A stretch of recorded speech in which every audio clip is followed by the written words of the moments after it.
Oh la la! Sarap naman ito.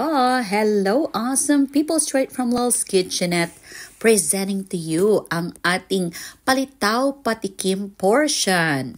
Nag-e-explore tayo o nag-trial and error tayo ng iba't ibang filling at bubod para ang ating palitaw ay level up at mas sasarap. So in this video, ang palitaw natin ay may peanut butter filling.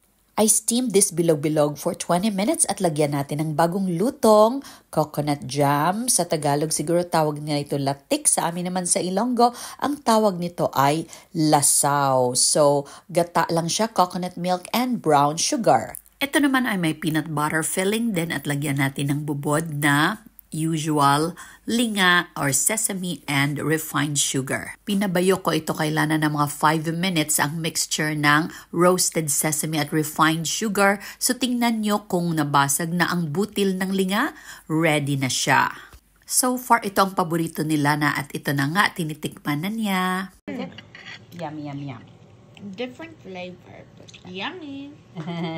So sabi niya different flavor kasi noon ang aking ginamit na filling ay ube halaya.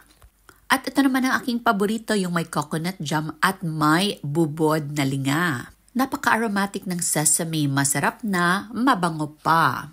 So that has been our palitaw patikim portion today. Thank you so much for watching.